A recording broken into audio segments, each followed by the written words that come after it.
Hi everyone, good evening. Namaste, this is Ekktaa. So I just wanted to check if I'm audible, visible. I know it's 9 p.m. Okay, so we're already running late by 5 minutes. I'm not going to waste any more time and let me quickly go ahead and tell you why we are here today. So to begin with, I would first like to tell you more about, Tava-mitram, who are we, what do we do? And then I would move on to today's agenda. So Tava-mitram is a non-profit initiative that aims at raising mental health awareness across the globe. This idea took shape in the year 2016, and it was founded by Dr. Paras and me on the 15th of March 2019. So we have a team of roughly 50 members who act as Mitra coaches and volunteers. The aim of this platform is to create congruency in thinking, feeling, and actions. This year, in the month of May 2020, we launched a knowledge-based video series, My Mental Health, My Priority. And this campaign, it aims at spreading knowledge at absolutely no cost. This particular campaign is free of cost. And let me tell you, it gives me an immense pleasure to tell you that we have reached 6,000 plus registrations across the globe from different countries, and we are still counting. The registrations still continue. So October has been a very special month. Tava-mitram India campaign, Mental Health Matters. We've started a series of panel discussions. And today being Gandhi Jayanti, I would like to begin by sharing one of my favorite quotes by Mahatma Gandhi. This particular quote resonates to my own thoughts. So let me quickly read that out for you. So the best way to find yourself is to lose yourself in the service of others. I found these words profound when it comes to contribution. And today at Tava-mitram, we have an unusual metaphoric analogy of mental health with the Gandhian way. Very intriguing, I would say. So let's understand what our speakers have to say today. Let's understand how to have soundness of mind the Gandhian way. So to begin with, I am quickly going to introduce all my panel members one by one.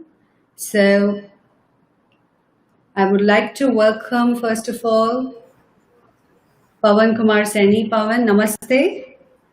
Good evening to you. Namaste. Hello. Good evening, Ekktaa. Good evening. So let me introduce Pawan has been in the corporate field for decades and has always led teams.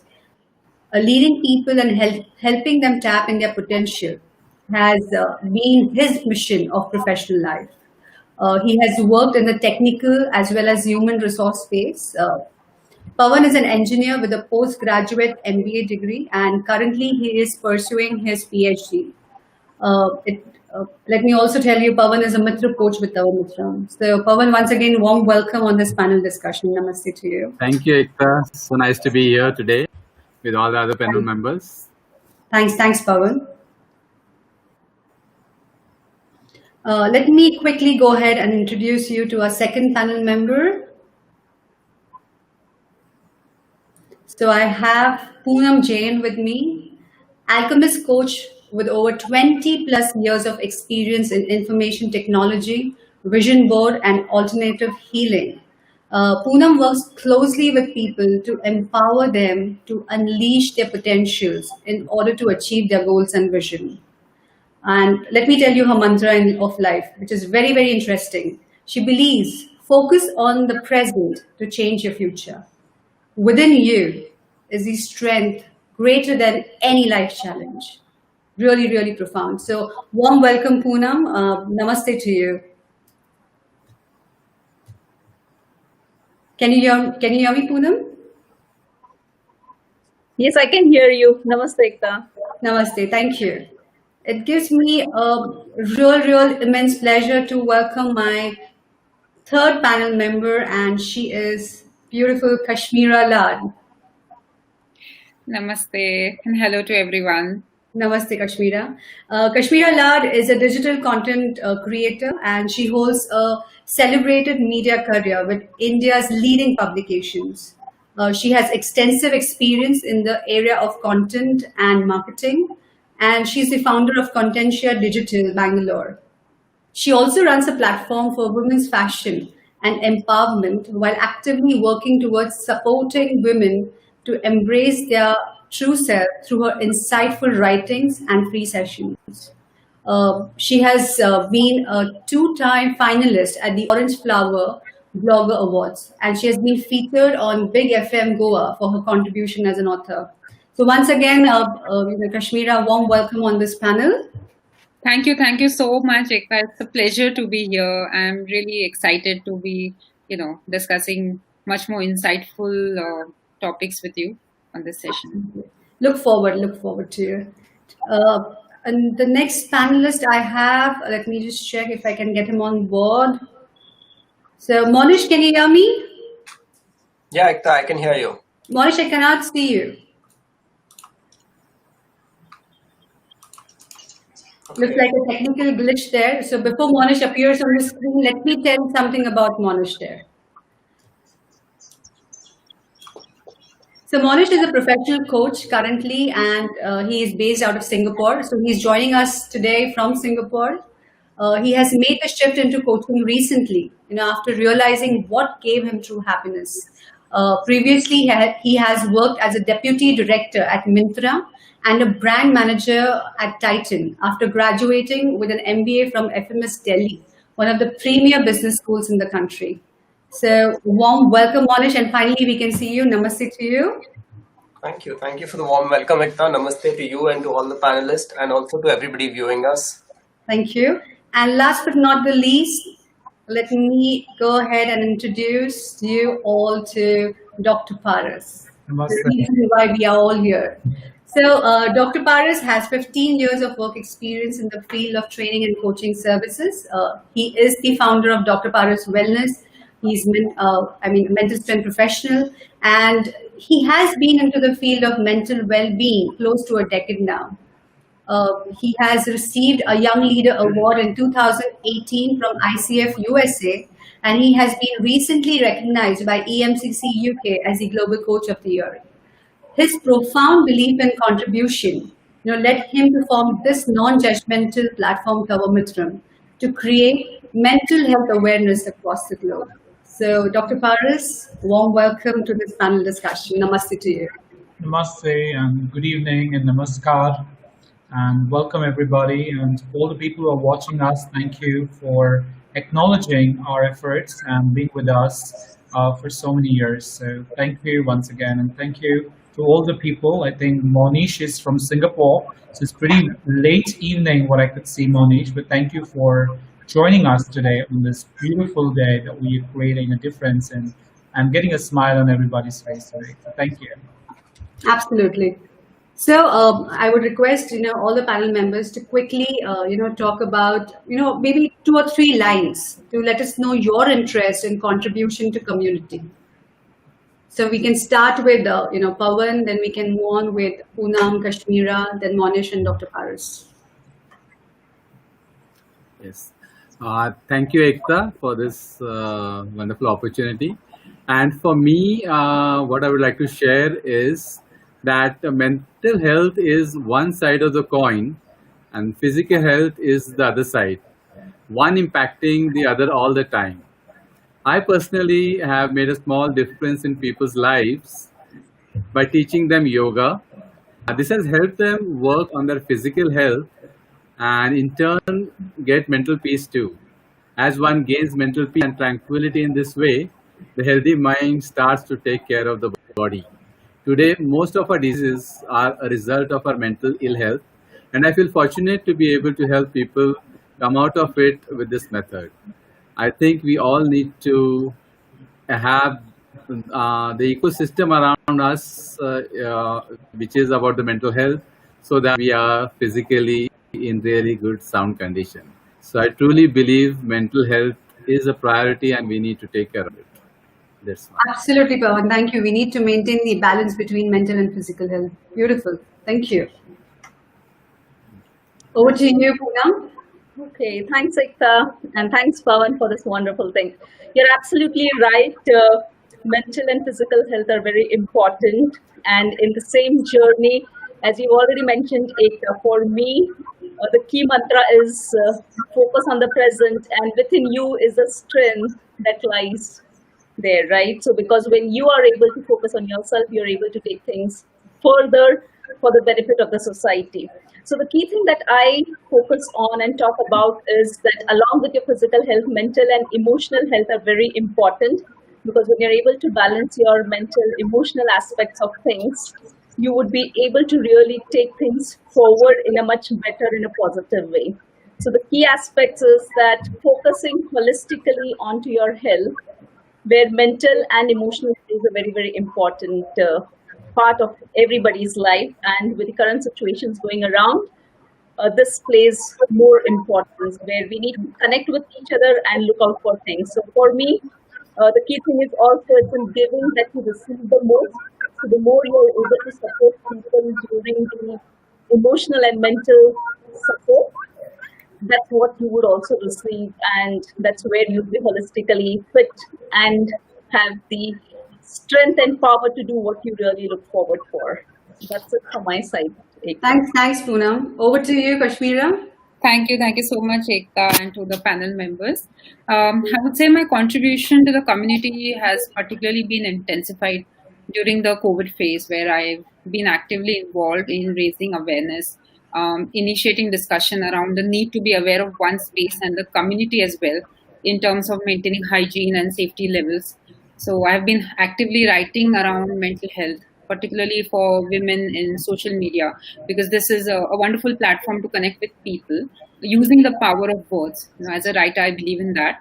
And a part of who I am is related to animal welfare as well.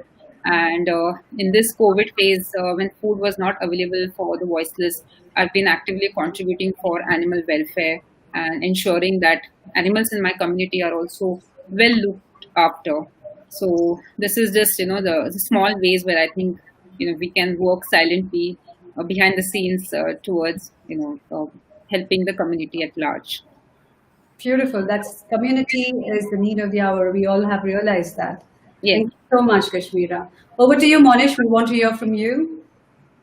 Thank you, Ekktaa. And I just want to just applaud everything else that the other panel members have touched upon in terms of how the connection between mental and physical is truly important, how everybody is helping not just people but animals and the larger community. And I think this is the need of the hour, right? Essentially, with so many changes happening in the macro world, like COVID, different movements happening around the world with respect to gender equality, racial equality, and everything.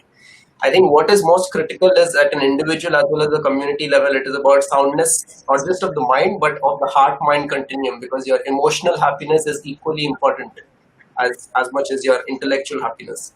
And having had my own journey of trying to find fulfillment and trying to be happy on a daily basis, struggling to understand what is it that I'm doing on a daily basis, finally stumbling upon something that I really feel makes me happy, I can't stress the importance of having this clear, sound mind with a lot of conviction. And through this journey in the last couple of years, having had so many conversations with different people who are on a similar path, seeking answers for themselves, the same journey, just talking to them, working with them has given me a lot of happiness. And, that is something that I definitely intend to do in a much, much, much bigger way going forward. And I hope I can be of service to the community in a big, big way. So thank you for the opportunity. That is profound, Mohinessh. Thank you so much for sharing your space. Over to you, Dr. Barash. Thank you, and thank you everybody for sharing so beautiful thoughts of your contribution work that you're doing. I think for me, my definition of happiness has shifted over the years from me being happy, my home being happy, or people in my society being happy. The context of my purview of happiness is moving beyond a group of people. It's building a community, a universe, which everybody is at peace. Everybody feels good about themselves. And I think today it's not just to look at, with the COVID times, I think I'm learning a lot and it's reinforcing my thinking process that it's not about you, it's about the whole you, that is the whole universe. So, so something that really makes me feel or intrigues me is that it's a time for us to look at growth of everybody. So when I was talking to some people out here today in this group, I also realized that Gandhi talked about Sarvodaya, that is upliftment of the society as a whole.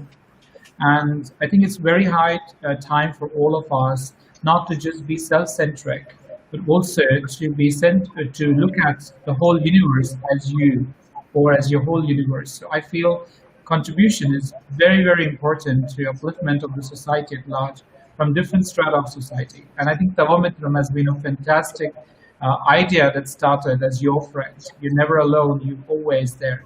We're all there to support each other, to grow with each other. So the concept from competition moving down to collaboration and accommodation, I think we all can sustain and grow with this whole tough time that we're going through.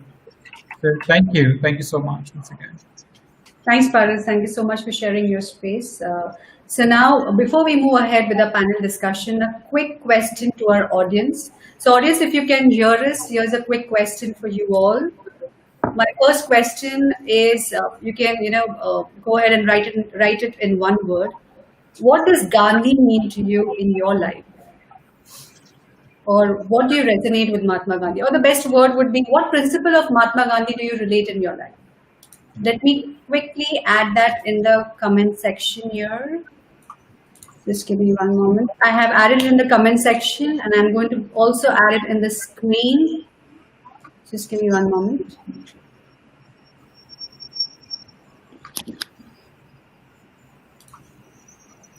So here's a question for the audience.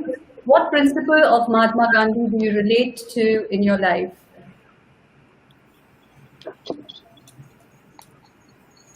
Okay, I have someone who said peace. That is beautiful.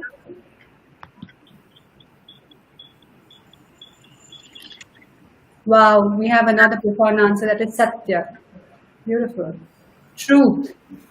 Excellent.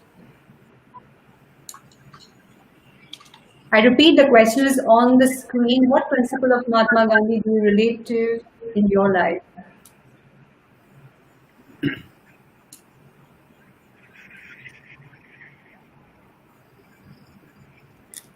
Let me also ask another question. You can see it in the, okay, we have another answer, that is compassion. So the beautiful answers coming up. One is peace, the other one is truth. It's Satya, compassion.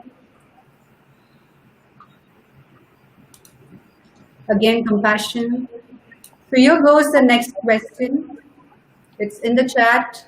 You can also look at that particular question on the screen. I'm just typing it off for you guys. How do you feel when you hear the word mental health matters? A quick question for the audience. How do you feel when you hear the word mental health matters? I would like to take these answers in some time, and meanwhile I'll move on to our panel members. Panel members, are we ready? Can we start? Yes. So here's a question for you. What does Gandhi mean to you in your life? Or how do you resonate with Gandhi? So we can start with Pawan. Okay. Thank you, Ekktaa. Yes, and I think there are some answers coming in the chat box too. But meanwhile, let me go ahead. And I think I've grown with one key principle of Mahatma Gandhi, and that was non-violence. He constantly demonstrated by walking the talk, and in the purest form, Gandhiji taught us that non-violence would be pure love. And it is at this level of mind as well as speech that he stressed the practice of non-violence. Because not hurting anyone, even at our mental level, is the prime aim, I feel, of practicing non-violence. because no evil actually can manifest unless it has taken birth in our minds. And what happens at our mind actually then gets reflected in our speech, in our actions. So, in the purest form, that Gandhiji so beautifully demonstrated the principle of non-violence, and he won the world with his this single principle, which has really impressed me so much. So, to reach the non-violence or love at its highest level is a goal that one needs to really practice with a lot of dedication and efforts and awareness, constant awareness. I'm in deep gratitude for the Mahatma for gifting us these lessons of non-violence and demonstrating it as to us by the way he took actions. So deeply touched and impacted by non-violence, the way it was shown by Mahatma Gandhi to all of us. Yeah. Thank you, Ekktaa.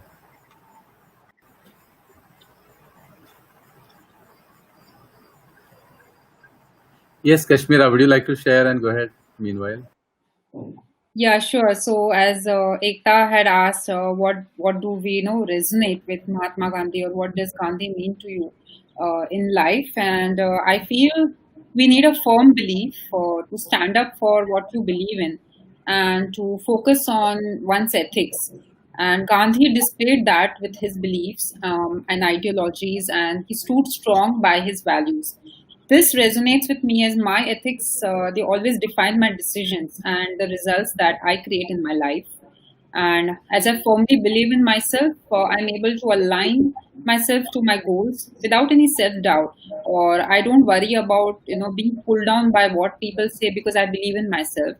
And we've seen him execute his ideas by having that belief in his own ideas. So he had that firm conviction in self, and that is where I resonate with him. And that's what Gandhi means to me in my life. Thank you. Thanks, Kashmira. Over to you, Poonam. Okay, thanks a lot. And it was really nice hearing you, Kashmira and Pawan. Non-violence, self-belief, and the next part that really leads to me and has been really resonating well with me is his being the part of the change that you want to see, walk the talk. And while I'm just talking about it, there is one incident which I read about him was while he was in a gathering, there was a woman who was about to come and meet him. And she did meet him after a couple of hours of waiting. She did visit Gandhi and she said, you know what, my son eats a lot of sugar.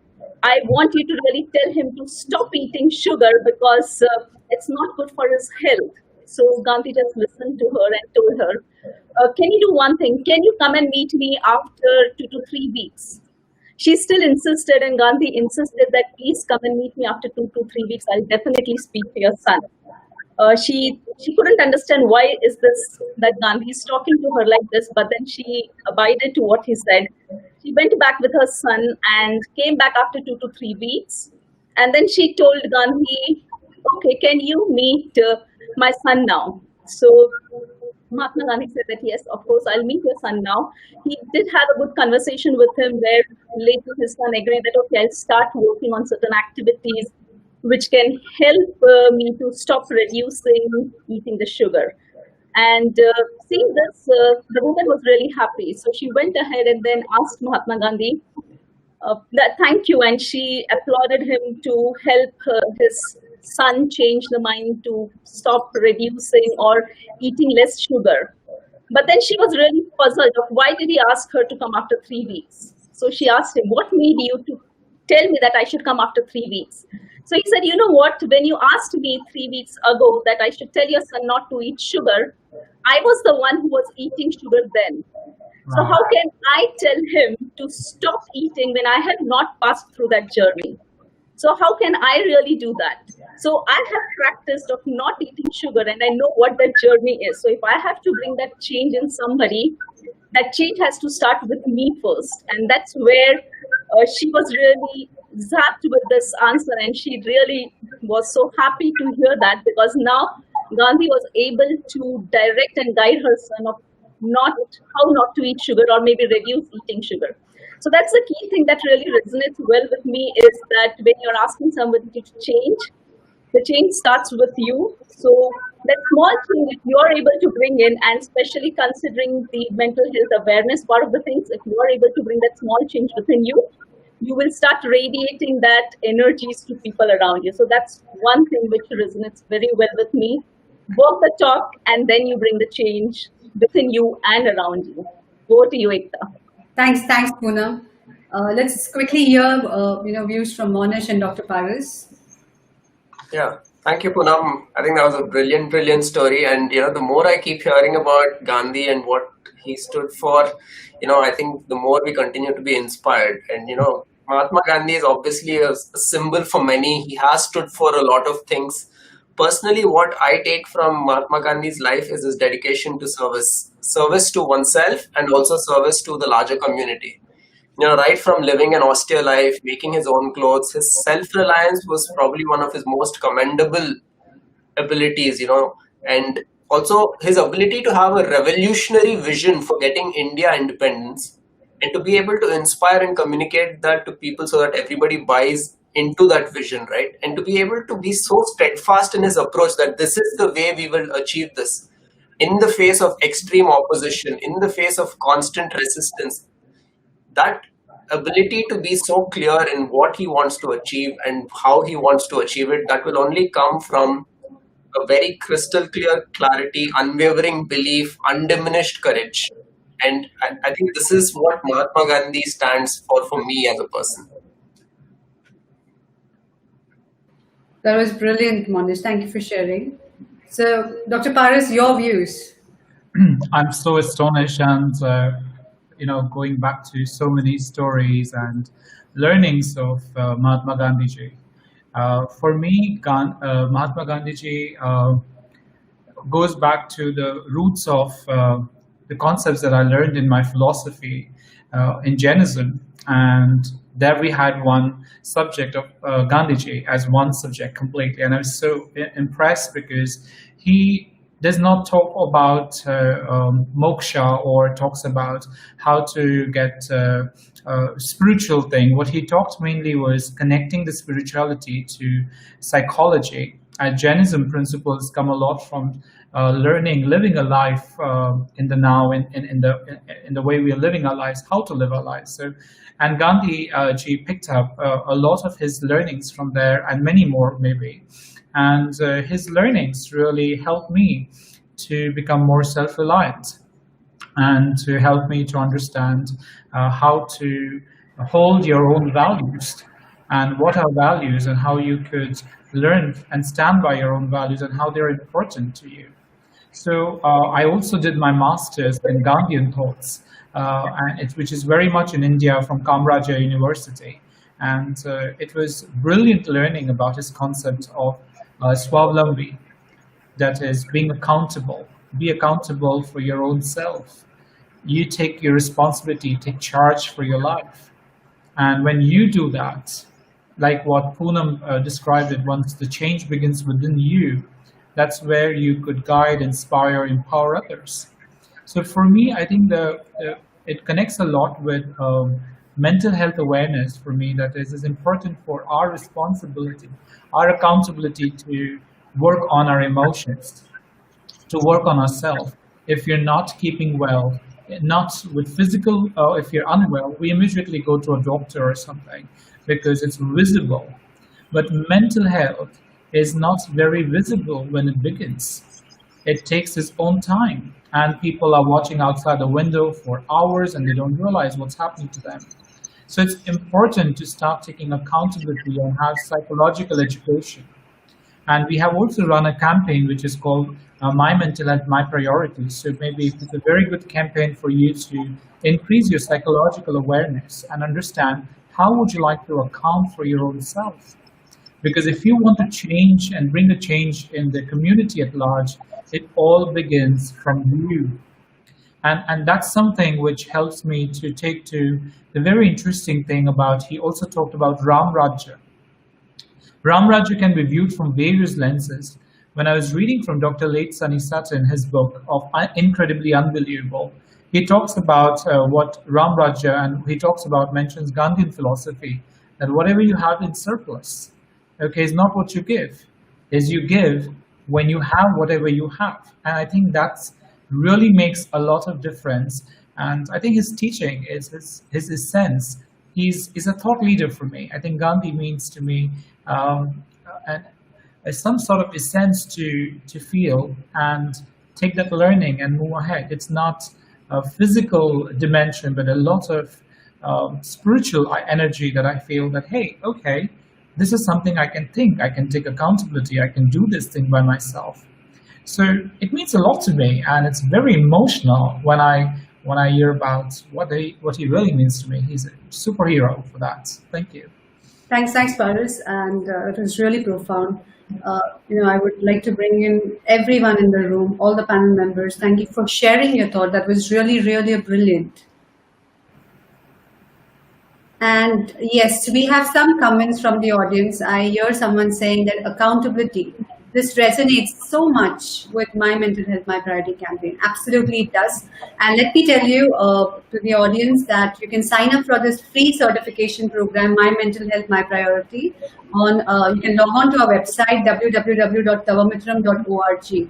The link is also on the screen. So as we are moving ahead with this profound discussion, let me quickly invite our panel members to another question. May I go ahead, people? Sure. Yes. Thank you. Thank you. So a quick question to the panel members. How can Gandhian philosophy promote mental well-being on personal front, professional front, and community as a whole? So, I would rather request Dr. Paris to talk about personal front. I would request Pawan, maybe you could share something, on professional front, and Mohinessh, maybe you can share something on the community front, please. Sure. So when it comes to Gandhian philosophy, promotes mental well-being, my journey started way back from the age of 11, when I did not know that I was in depression.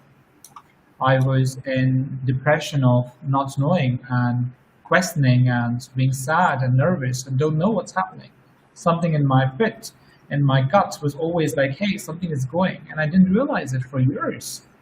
Because in my family, nobody knew something called mental health exists. It was all about, if you have fever, if you're coughing, if you're not feeling well, we'll take you to a doctor.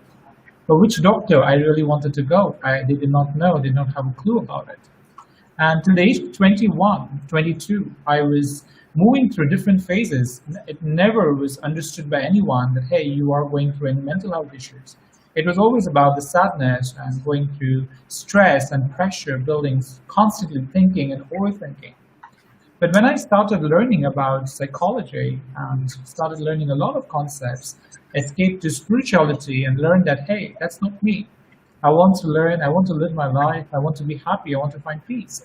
I want to feel good within myself. So there is a great need for all of us to look at self-acceptance, to look at yourself as how can you accept yourself the way you are, and how can you find happiness and peace within you. And when I started enrolling myself for various learnings, I felt there's a huge need for all of us to give it back to the society that, hey, I went through my own issues and I did not know how to handle it. But maybe it's need for us to increase that awareness to the mass level. So for me, I think Gandhian philosophy and Gandhian learning of self-acceptance plays a very, very vital role for me. So that's something that I could resonate a lot more. Yes, thank you, Paris, for sharing that, and really inspiring. What I would like to bring the attention of our audience today is to the profession of people whom we are really not looking at. And I bring the context of India over here, and countries similar to India, where 50% or more of the population is actually working in the unorganized sector. So I'm not looking at the organized sector, I'm looking at the unorganized sector. And this unorganized sector in India consists of people who are doing business and earning their livelihood by having maybe street roadside eateries, or they're selling small stuff like seasonal products during festivals and things like that. So here is a person who is the CEO of company. If he's selling on the street in his eatery, he's managing all his business in totality and actually serving the entire value chain by providing a livelihood to maybe somebody who's cleaning the utensils, somebody who's cooking the food, and so on and so forth. So Mahatma Gandhi always talked and focused his energy on uplifting the masses. And Dr. Paras in the beginning talked about the Sarvodaya mantra that Gandhiji actually took as the mission for his life. And that is where I think we need to bring awareness amongst all ourselves to look at these masses that are actually striving to become entrepreneurs and help them build their businesses, because that is going to be the big chunk that we need to look at. Today there are thousands of engineers coming out of colleges, and they are going to be looking at a big gap where employment does not exist, and that is where mental health is going to be a big problem. And rather than looking at just two maybe five companies of say 50 crores each or a big turnover, we need to have 500 companies of 2 crores each. And that is where these small time entrepreneurs are going to help. So looking at a country like India, where we have such a large population, it is important to really take the mantra of Sarvodaya, which Mahatma Gandhi taught, and really help uplift these people who really have all that potential, nothing less in them, that they just need that support, that lifting hand. And that is where I feel we, the people who have the privileges, we have the expertise, need to support them with that professional support and take them with us.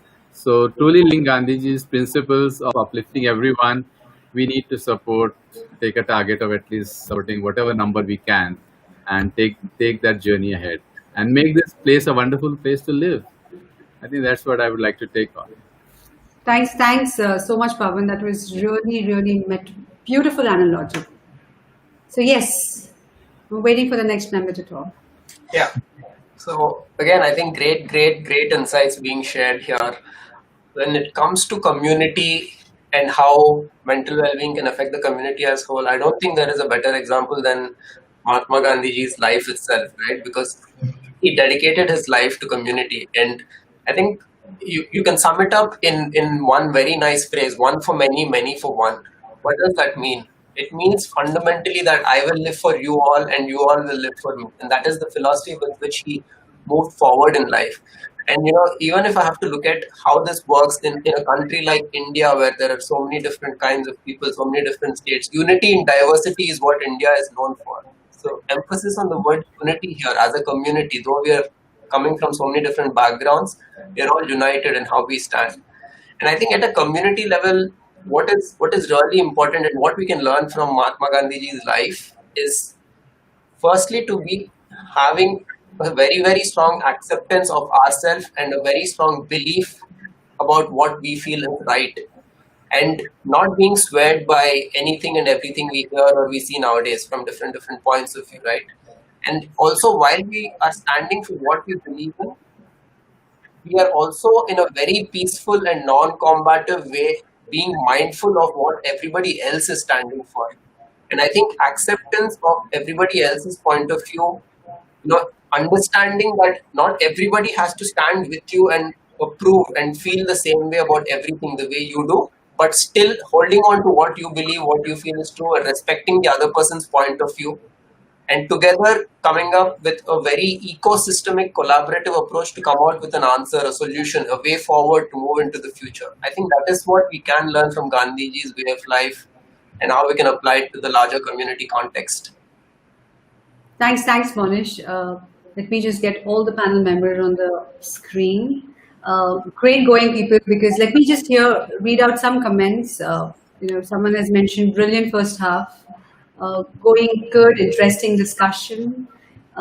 We also have one more comment stating, yes, rightly said, great insights. So just to let you all know, it's a profound discussion. The way you guys are, it's a beautiful metaphoric analogy, a beautiful way of putting across how can we how can we look at mental health through Gandhian lenses. So that's really beautiful, the way you guys are weaving the session. So let me go ahead with the next question. And this question is specifically for the coaches in the room. So I believe we have 3 coaches on the panel. We have Poonam, we have Mohinessh, and Dr. Paras. So this one is a quick one for you. What is one Gandhian's way of life you could relate to as a coach? And I would rather request any coach who have joined us on the, in the audience, you can also go ahead and, share your views in the comments. So over to you, coaches. Poonam, maybe you can start, Dr. Paras, and then Mohinessh. Yes, thanks a lot, Ekktaa. And it's really been wonderful, because when we're talking about the Gandhian philosophies and relating to coach, one of the key things which instantly works out for me, or that I'm able to connect, is one of the Gandhian philosophies that Mahatma Gandhi followed was in terms of coherence in your thoughts and action. With what he meant by that was that when you're talking about happiness is where there is going to be no conflict between yourself about what you're preaching and what you're following. So there has to be no different rules for self and the world. And that's where he says that your happiness has to align with your thoughts, actions, and words. So from a coach's perspective, I connect this very much for a coach to be present and give a self-reflection back to your clients, to your coaches, that if they find that this coherence is not there, they can go back and tell to their coaches and clients and reflect that, saying them that, you know what, I see that there is a misalignment in what you're saying, the way you are behaving verbally, non-verbally, and the way you're taking things forward. If that's a reflection which your client starts getting in, I think it will start giving them profound awareness.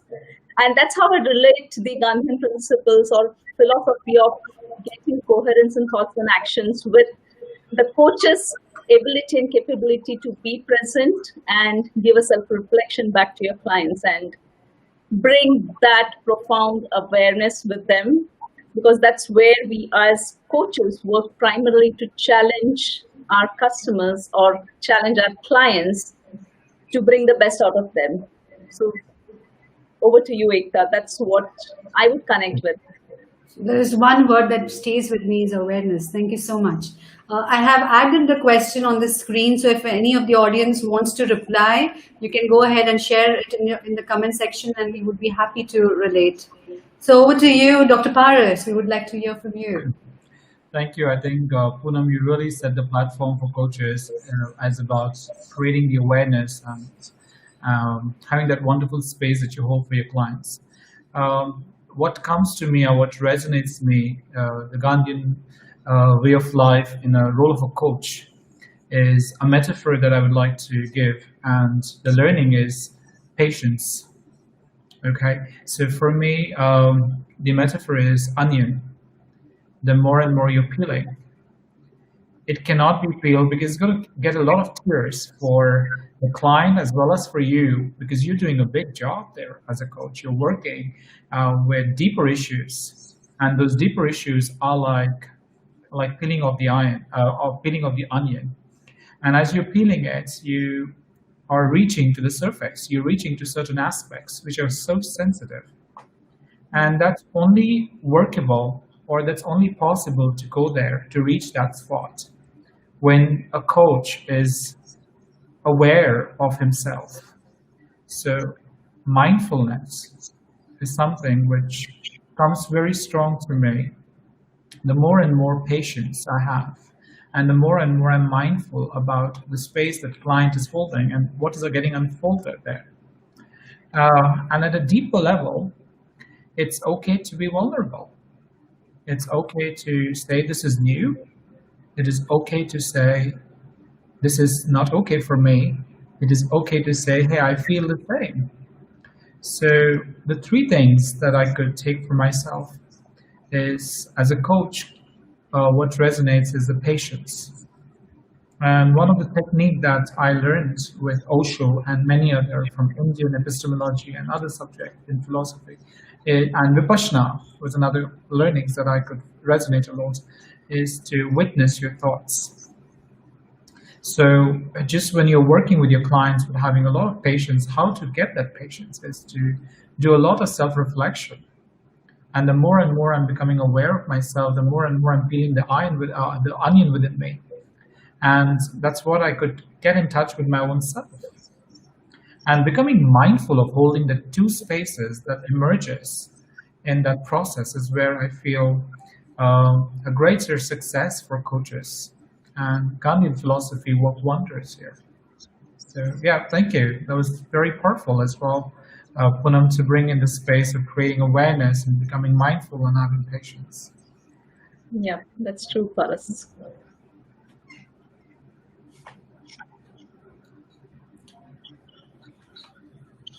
Ekktaa, you're not audible. Can you hear me? Yes. No, I would rather say it was beautiful and profound, Paris. Let Mohinessh go ahead and share his thoughts, and then probably I would like to sum up with whatever you guys mentioned.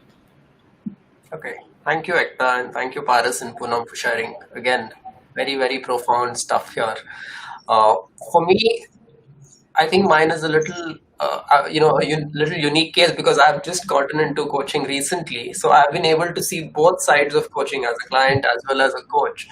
And for me, something I have realized and I start believing in a very big way now is that when you ask the universe conspires to make things happen.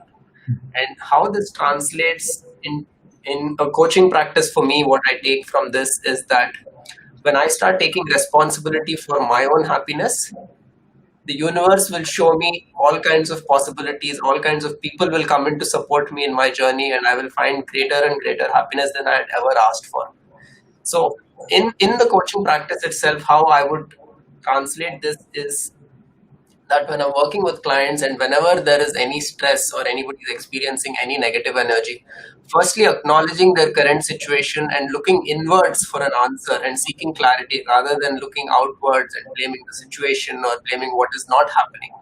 Rather than that, looking at our situation, being happy, content, and at peace with what we have today, and breaking down our existing constructs, not just constructs of society, but more importantly, our own internal constructs that we have created. I think that was what Gandhiji had done, because the entire world was operating in one way, whereas he came out with this revolutionary approach of non-violence, which broke down all existing constructs in society. And he was able to show people that by engendering what you believe in, there is a much, much deeper path, a happier path, and a more peaceful path that you can take.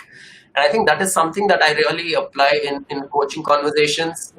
And also, I think one of the most important things is to be able to stand and ask for help and to seek help wherever you require. Because even Gandhiji realized that he cannot do it all on his own. He needed the support of the community, and he served the community so that the community serves itself. I think that is one of the big things that also comes up in the coaching practice, that when you serve yourself, when you serve everybody around you, everybody else around you serves you. Absolutely, Mohinessh. Thank you so much. It was really, really brilliant. And as a coach, that I am relating to whatever you guys share, certain words that stayed with me is self-reflections. Beautiful rendezvous of thoughts like awareness, mindfulness. Very important that came to me is deep diving within, and most important factor is patience. So thank you so much for sharing. We have a lovely comment here. Someone has mentioned, awesome, take responsibility for own happiness and universe showers the same. Thank you so much for sharing that comment. So let's quickly move on to our next question. We can go ahead and this particular question, I would say, would address the current time. So this question would be to all the panel members.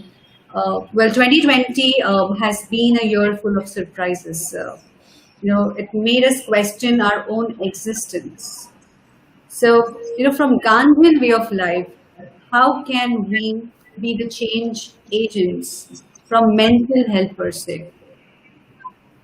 So, I know it's a different question, and yes, this is a need of the hour. So maybe it's a long time I did not hear Kashmira. So maybe Kashmira, do we start from you? Yes, sure, sure. Thank you, Ekta. Yes, it's indeed a very different question. And firstly, I would like to say that Gandhi led a change in India's freedom struggle. And when it comes to mental health, I want to talk about another aspect, which is he was not known for his physical fitness, as his philosophies are more talked about.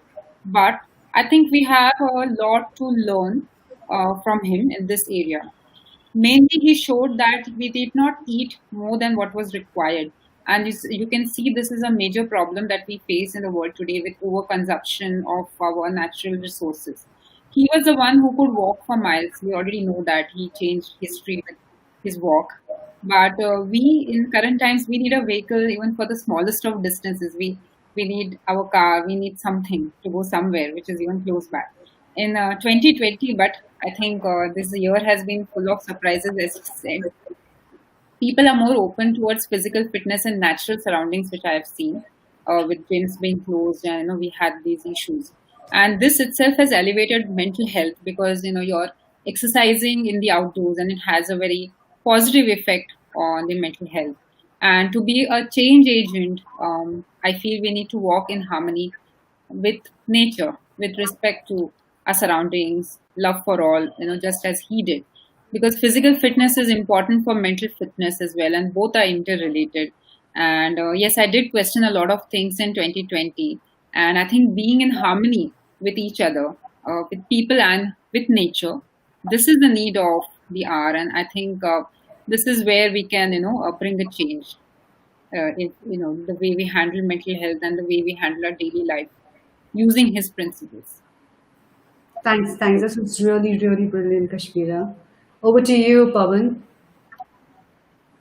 Yeah, thank you, Ekktaa, and thank you, Kashmira, for sharing the thoughts on the physical fitness aspect. I think adding to that, the way Mahatma Gandhi actually looked at hygiene and cleanliness, it was almost godliness for him. It took people a very long time to really make that shift in their mind regarding how important cleanliness was. And to explain or make the shift, Mahatma Gandhi ji demonstrated by actually taking the broom, cleaning toilets, cleaning the surroundings, and really leading by example, I would say.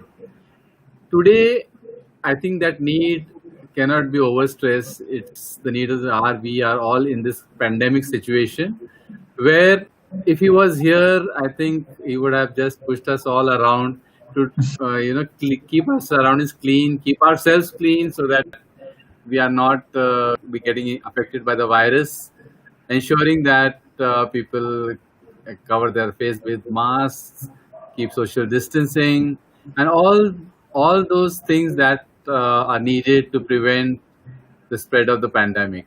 So I think his teachings are so clearly written in the books. Today in India, Swachh Bharat Abhiyan or the movement Swachh Bharat is symbolic of his teachings around cleanliness and hygiene. So I think we as individuals need to be the flag bearers of cleanliness and hygiene. And it's going to be a tough journey because people are not used to it. This pandemic has really struck so hard that to discipline people around cleanliness hygiene is mammoth task. And for that, each one of us needs to take the responsibility to really take people in that direction with a lot of patience and compassion. The way he did, it took him a very long time to change that mindset. And that is going to be the same for us. But we don't have that much of time to spend on this and take this movement really fast. So I think that is what I would like to have. I myself would like to be one of the change agents in this space. Yeah, over to you, Ekktaa. Thanks, Pawan. Dr. Paras, would you like to share your views, please? I think the way Kashmira view the concept of how you need to take care of your health, physical fitness, to Swachh Bharat Abhiyan by Pawan, and just to make it another triangle or a rectangle, what comes to my mind is about treating people equally. I feel in this pandemic, the way I have heard stories and its impact on psychological impact on the existential position of people, that's been treated like you are not good enough or you are carrying that virus, or so it's very important to learn to communicate, and first is to treat everybody as human. It's like every life matters on this planet, whether it's a voice or a voiceless. So humanity as a value, humanity as a virtue, humanity as a feeling needs to be experienced and needs to be demonstrated.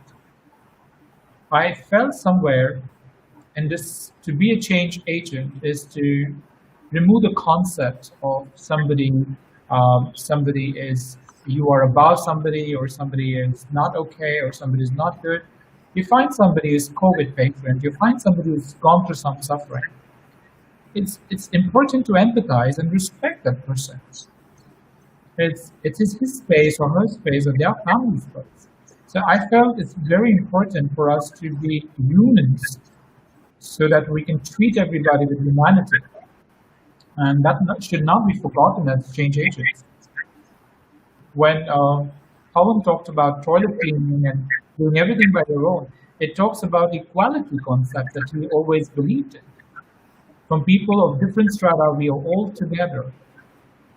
So, so what connects to me here is, how can I treat everybody equal? At the same time, Swachh Bharat Abhiyan to Swachh Man is very, very important. The mind is cluttered with a lot of beliefs which impacts our communication with the environment. And that impacts our humanity scale while working with people. It's not about my home, it's about our home as a whole universe. So can I treat everybody equally, maybe of different caste, community, culture, gender, whatever it could come into the purview? Can it be more on the lines of being human and treat everybody as human? I think that's something resonates a lot to begin our journey as change agents, to walk a mile and support and enlighten people. That was really, really brilliant, Paras. Thank you so much. Let's hear from our coaches. Poonam, would you like to share? Yeah, thanks a lot, Ekktaa. It was so nice to hear from Kashmira about the physical aspects, from Pawan regarding the environment, and from Paras about getting into yourself, and also the Swachhaman, which is very, very important part of the things. While we're talking about all of these things, one of the key things which I would really want to talk about is being authentic, expressing yourself, expressing your emotions is very, very important, because from a mental health perspective, many times we really don't go ahead and express about our emotions. We just keep it to ourselves, and that results into a lot of pile up happening within you. And then one day it just blasts and you don't get what you really want, and it starts impacting you and the others behind. So the key thing which I just want to make sure and want people to understand is that expressing yourself is absolutely okay. Just go ahead, express yourself, be authentic in what you're doing, and you will get the required help and support from the people around you. So just go ahead, be authentic, express yourself, express your emotions, because that's when you will be able to work towards getting your mental health to a better environment, which will be safe for you as well as safe for people around. That was really, really nice. Authenticity is the need of the hour. So yes, if I am feeling vulnerable, it's absolutely okay to say I'm not feeling okay. Beautiful, Poonam. Over to you, Mohinessh. Yeah, thank you, Ekktaa. And for me, Yes, we've heard everybody around us, the entire year, the majority of the year talk about how they want 2020 to get over and how everything that can go bad is going bad in 2020. And I also want in this moment to acknowledge a feeling of positivity and hope because it is always darkest before the dawn. Right now, as a species, as a planet, we are going through a dark phase and paying utmost respect and being sensitive to the people who are suffering through COVID. I also want to bring our attention to what is going right during this time. What has happened that has brought us together collectively as a community, as a species, as an individual, as a family. There is a lot more awareness, right from cleanliness, which Pawan spoke about, right from physical health, everything that the panelists have spoke about, it has added to the collective awareness of us as a society. And this awareness is also driving a lot of social responsibility towards ourselves, our family, our society, and the community at large.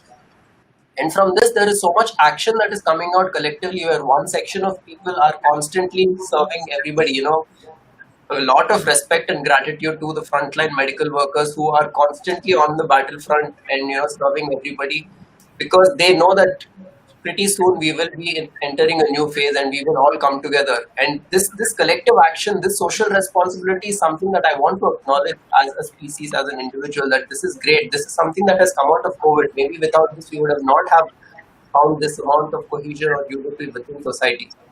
And for me to be able to acknowledge these steps, no matter how small they are, towards a common goal of coming together, and to push for more of these steps, I think that is the kind of change or the change agent that I want to sort of push in my own small way. These pointers that that you all spoke about are really, these are, I would say, pearls of wisdom. It is the need of the hour. Cleanliness is next to godliness. Absolutely, Swachha Bharat, Swachha Man. Beautiful, beautiful. I really, really could relate or resonate to what Kashmira said about physical fitness, and on the other end, what Poonam mentioned about being authentic. And yes, equality. We all need to. We are all at one. We are all together in this. So the spirit of oneness, the spirit of unity, is very, very important. So thank you so much, everyone, for sharing this space. Just a quick one now to everyone. Maybe I wouldn't ask, a detailed one. A quick question, maybe 2 or 3 lines, if you can, address this. How can business leaders or we individuals as leaders apply Gandhian philosophy in the workplace or different walks of life? So maybe, Dr. Paris, let us start with you this time. It's a very interesting question. Maybe I do not know it's a one line, but I would say that from Seth Godin talks about people do not buy goods and services. They buy relations, stories, and magic. And I think it's a very high time for all of us to look at value creation rather than just thinking about earning money. I think it's important to look at Ram Rajya concept, what Gandhian philosophy talks about. That is to think about everybody as one.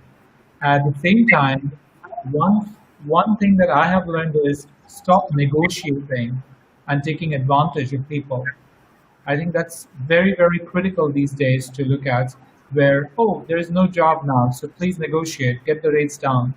Don't do that because a lot of people work very hard to reach to a particular level in their lives. So it's very, very important to not negotiate and think for your community at large. So I think it's high time for us to create value systems where people find feeling better, feeling more magic in the work that we do.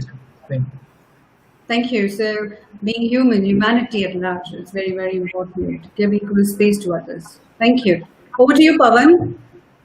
Yeah, thank you, Ekktaa. Quickly, I would like to say in a few words the entire work that Gandhiji actually propagated. And all the work that he did fell under 4 large chunks or 4 pillars, as we can say. And these 4 pillars is a wonderful framework for the leaders of the corporate world to actually imbibe in their own space. And these 4 pillars consist of, the first one is Swaraj, that Gandhiji worked for. And in the corporate context, it would be each leader actually learning to rule or taking care of himself in a way that leads him to be compassionate toward others and really guiding other people. So that is where Swaraj could be used. Non-violence, of course, is about really being compassionate to employees by people who are in power, and not, as Paras said, not taking undue advantage in the situation, really being non-violent, bringing in the true love. Sarvodaya, that Gandhiji talked about, was about upliftment of this of all the people, and in the organization context, it could be all the stakeholders. Your suppliers, employees, owners, and everybody. And last but not the least, Swadeshi. It is nothing but the interdependence of community and self-sufficiency that he talked about. And within this also, how could we really be interdependent with each other and really bringing the self-sufficiency in our work and work culture. So I think this wonderful framework of these 4 large chunks of his work can be wonderfully applied in the organization context. And that's what I think the leaders can take from this. Thanks Thank so you. much. There was those 4 pillars explained in very quick manner, I would say. Thanks, Pawan. Over to you, Mohinessh. Thank you. Yeah, I think, where leaders or business leaders, where they can use Gandhian philosophy is in terms of how authentically and how clearly they're able to communicate their vision. Because what essentially is happening is that our community or society at large has moved largely from a need-based system where working was purely to earn a source of income to looking at work as a way of fulfillment, as a way of happiness. So people are looking more for purpose-based work. They want to feel like they're part of a bigger goal, a bigger vision. And I think that is one of the most important philosophies or skill sets that leaders across business or any other walk of life can build in, is to be able to have that clarity in vision and to also communicate it so clearly and to build alignment within all of these masses so that all of us buy into that vision and move forward together. And one of the most important things that I learned about building that vision or, communicating that vision is to do it with authenticity.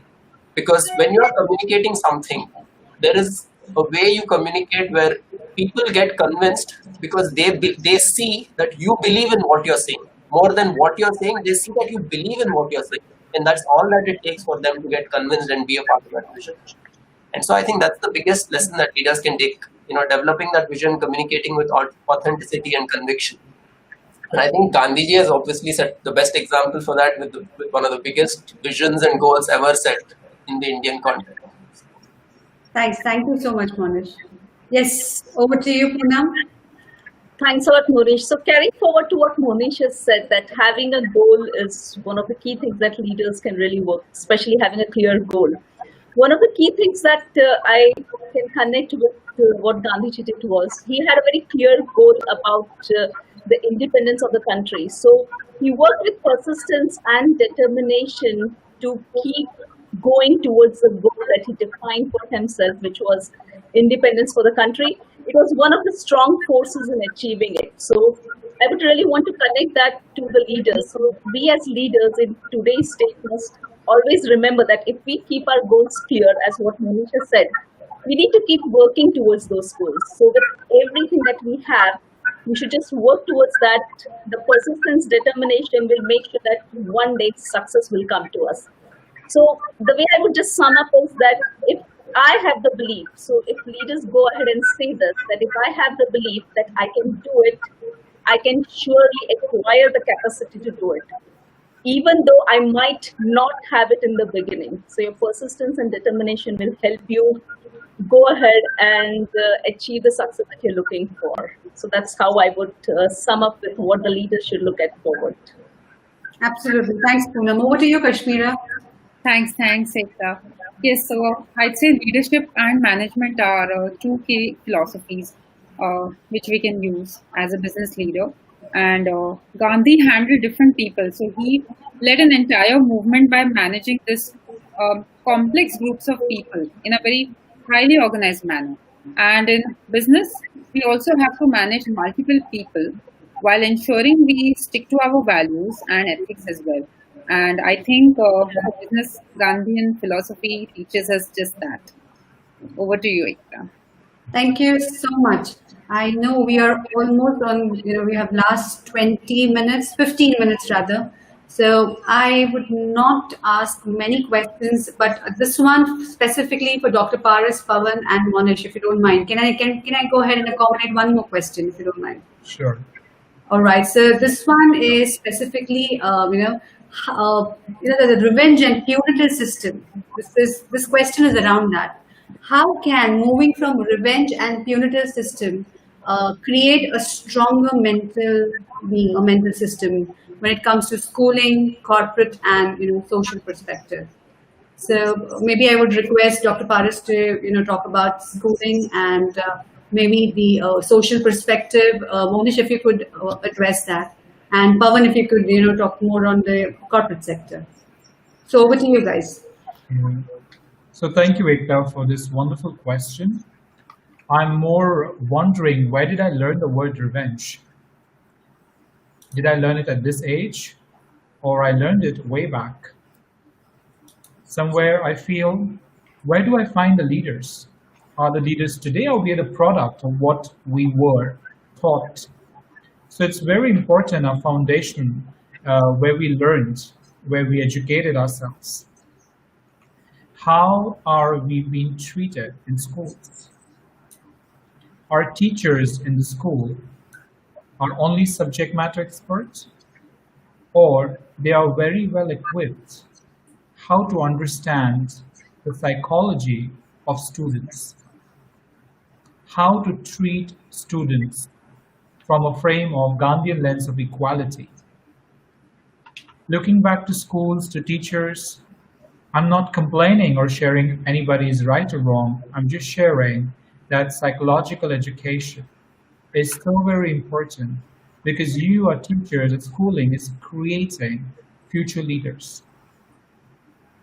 And I feel today the punitive behavior comes from the way our upbringing has been, our family, our society, the way one has been born and brought or raised. As you know, personality is a combination of three things. One is genetics, second is environment, and third is situation. This three all combines in different proportions is what you and I and everybody out there is made up of. So when I hear the word punitive behavior, it's a mindset. How that can be switched. How did I learn that? Maybe because I did not do my homework, I was scolded by my teacher or my parents. How can that be converted into a beautiful mindset of accountability? How can that be built on the mindset of compassion and forgiveness? How can I learn that, hey, I need to pass this exam, I need to grow? Can I have those dialogues as a child by my parents, by my caregivers, by my teachers? So it is very, very important for us to look at schooling as a very foundational, where we learn our roots, our value systems come from there. Our beliefs about lives are much nurtured below the age of 8. Further that, what we do is we relive. So if my brain is like a cup of, maybe an empty cup or an empty glass, whatever is getting filled is what I'm believing it to be true. So what is it being filled? And how parents, teachers, schools can play a very vital role in embracing more and more care, in nurturing care, compassion, and teaching all of us, or our as a responsibility, that how can we be more compassionate, more forgiving, and making people accountable, making the future leaders accountable for their decision and not throwing at them. And I feel that the moment this changes, it's going to change the whole universe to a very different dimension. So I believe that mental health is it's like a quantum. It starts from here and goes worst here. So how can we capture at a very basic level? By treating people equally, by loving, caring, forgiving, being compassionate with everyone. And that's how the leaders grow and then goes in the corporate and also in the social, and the society at large plays a very vital role. So how can we bring that child a better way to live and cope with reality? Is something that comes to my space. You're muted though. That is really profound, Paras. I know from what space you're addressing this. So thank you so much for sharing that. Over to you, Pawan. Yeah, so I think there's not much for me to share because Paras has really talked about the entire spectrum of how the mind is getting developed and impacted from childhood right up to the professional stage that a person comes into, and how difficult it is really to unlearn all that that is impacted throughout the years and come out to be more compassionate and considerate going forward. Looking at taking this extension ahead, I just remember Gandhiji talking about that on this earth there is enough for everyone's need, but not for everyone's greed. And I think that is the greed where we have got trapped, where it's more of competition now rather than collaboration. Why do we want to compete when there is enough for everyone? If we just collaborated, we would have enough for each one of us. So I think somewhere down the line, this competition is leading us to, pushing somebody down and we going ahead. This heightened stress that is coming because of the animosity is leading to a big downfall, I would say, and it needs a course correction immediately to take forward, so that all the constructive energy that we all have, why should we all spend in the sense of revenge, or in the sense of looking at how I can get everything rather than sharing with. So I think this constructive energy needs to be channelized in a better way rather than pushing each other around. So this punitive system, we need to really come out of it, and there are wonderful principles that Gandhiji has shared, which we should be taking forward. And I think Paras really put it all together so well as to how we need to move out of this space if we need to make ourselves more productive. Yeah, that's what I would like to share. Thanks, Pawan. Thank you so much. Mohinessh, let's hear your views. Yeah, I think I think Paras and Pawan, I think they've summed it up beautifully, starting from the childhood phase itself and how we relive everything that we have been conditioned to program and live for the rest of our life. In the social space, what comes to mind when I think of a revenge or a punitive system is the concept of social exclusion. And social exclusion essentially is wherever somebody does not believe in what I believe in or does not subscribe to my philosophy, then this feeling that you are not part of my social tribe, that you and I are different.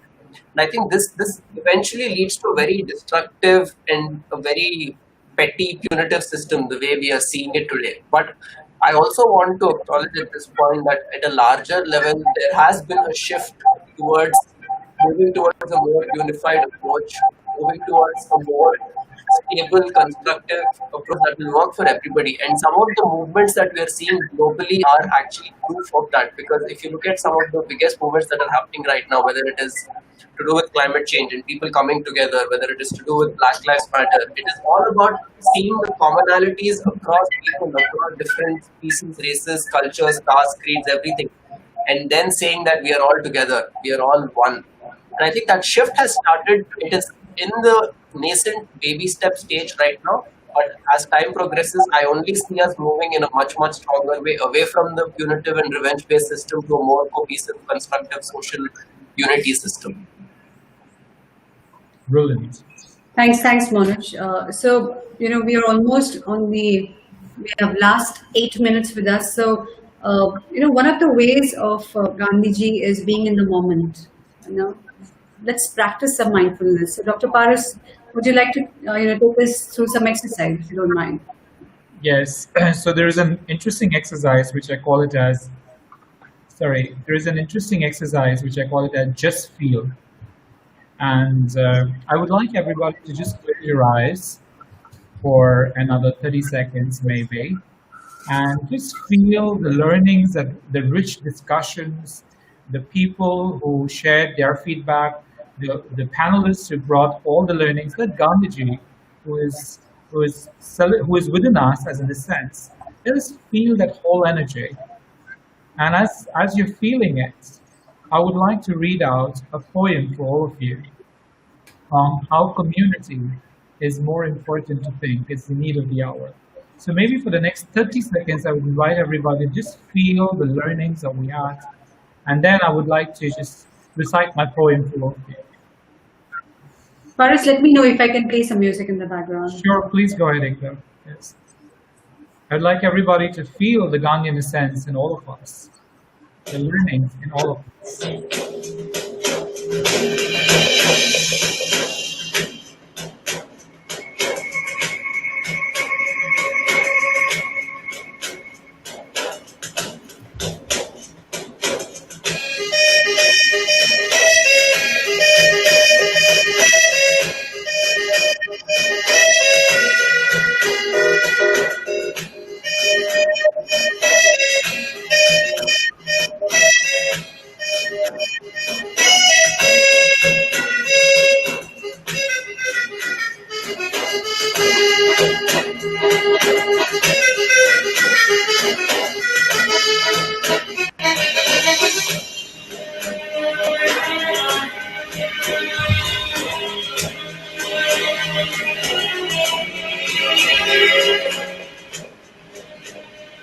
And as you're keeping your eyes closed and feeling, it's an interesting message that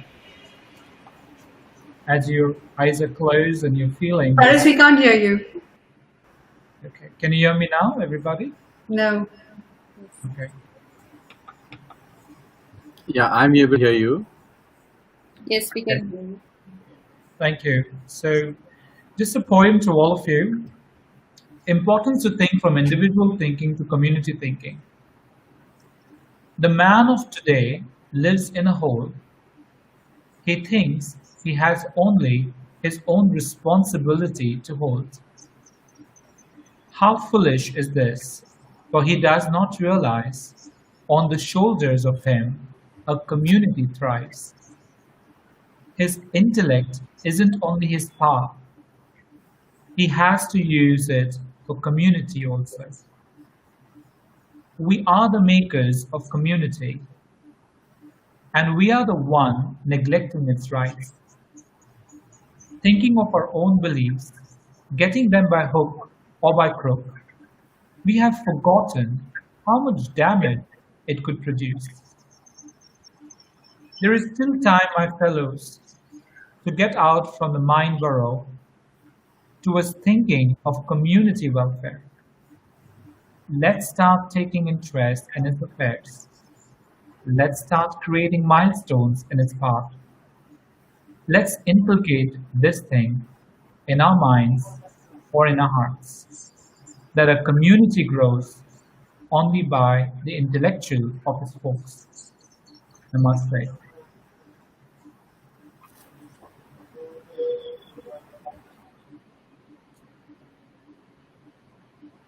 If you feel comfortable, you all can come back and just help us out to know how are you feeling. And also people who are watching us, please type in how are you feeling at this moment, having the sense of Gandhi philosophy within you, his psychology, his learnings within you.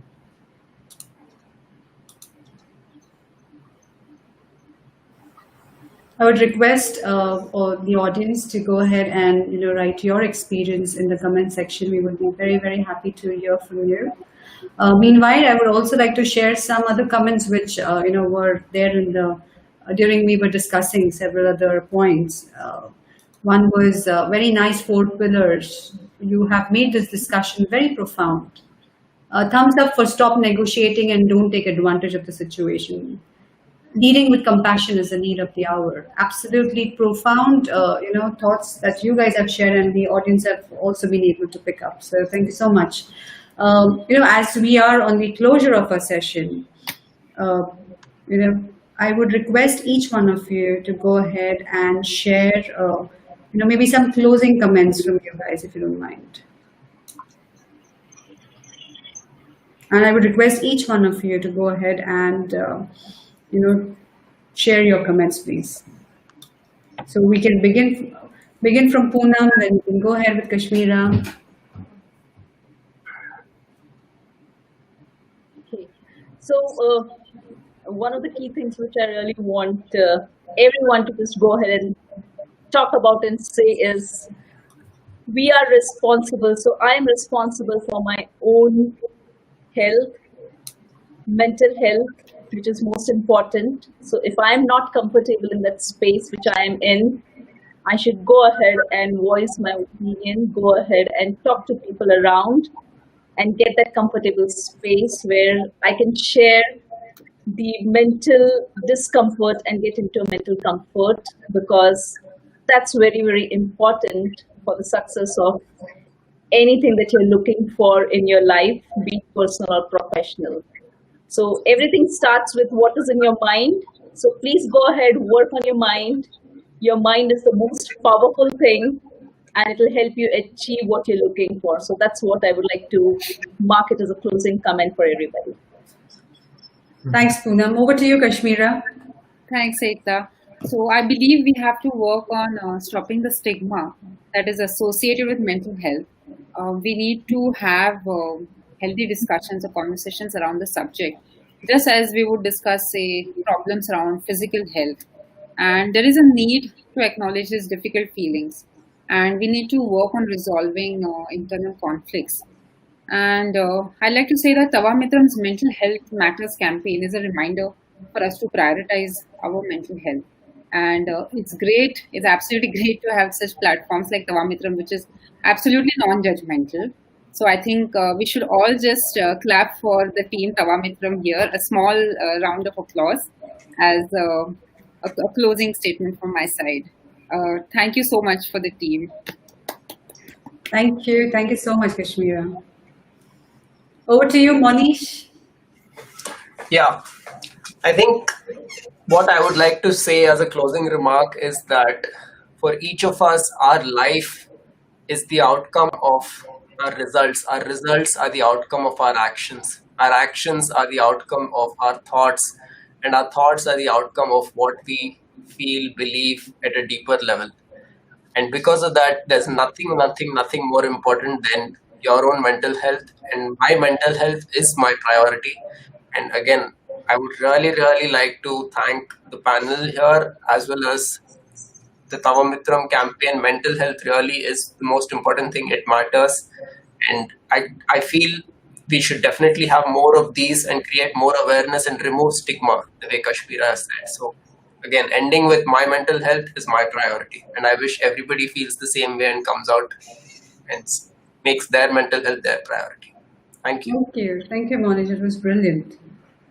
Being a mentor, a mitra, a coach, Pawan, please share your views.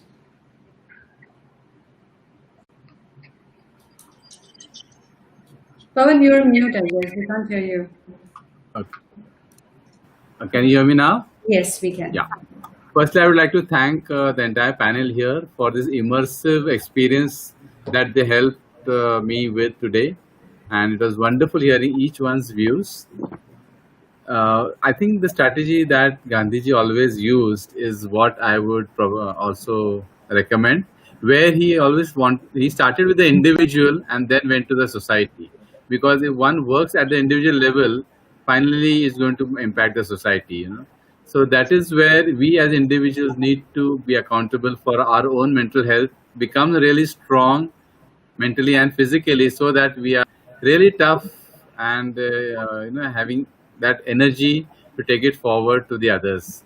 So as my panel members have talked about the wonderful program that Tava-mitram offers, I think nothing better than that to really look at a framework of a wonderful framework for us to really find solutions to our own problems.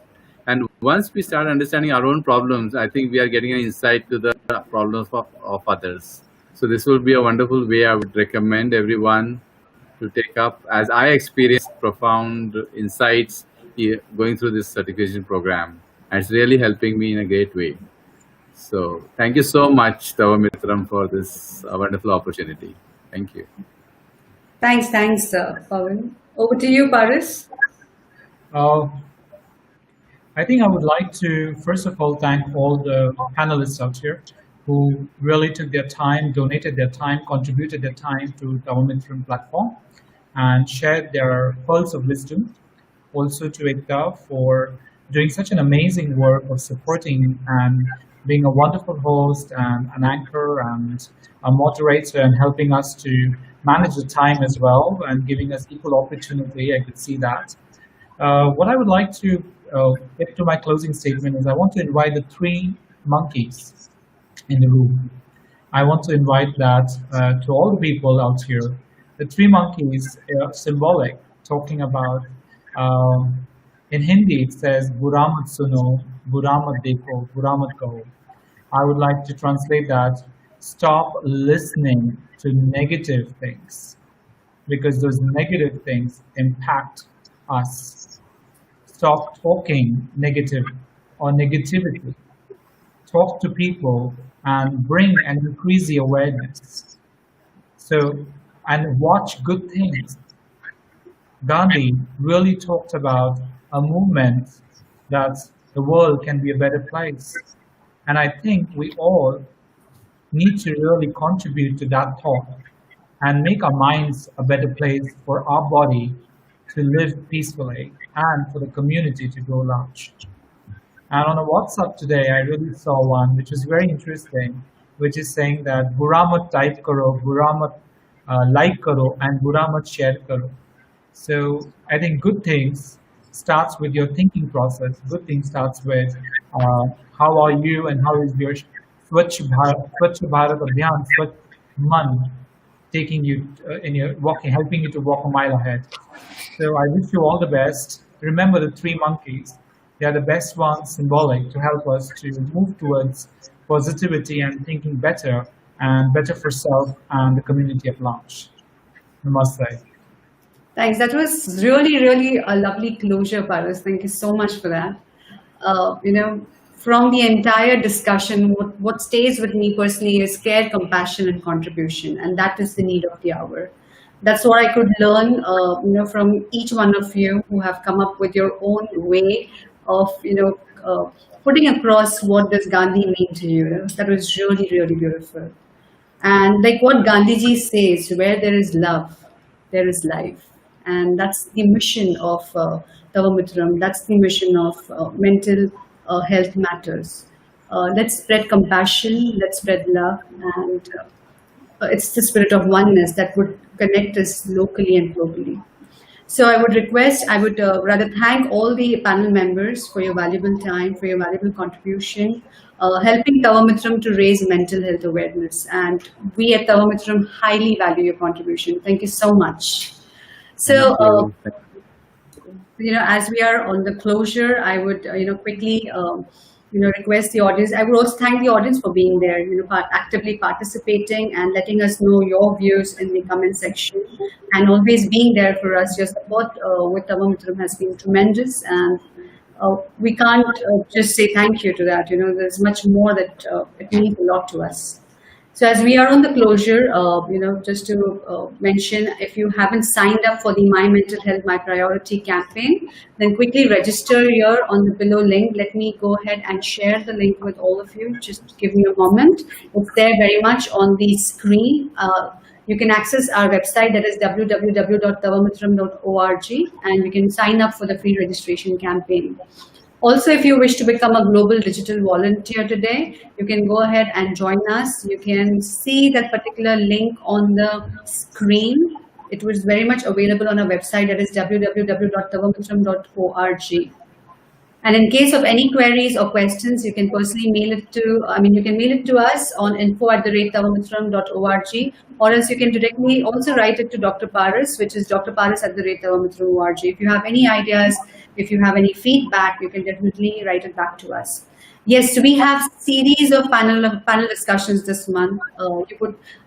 You could see the entire schedule on the website. So do visit the website.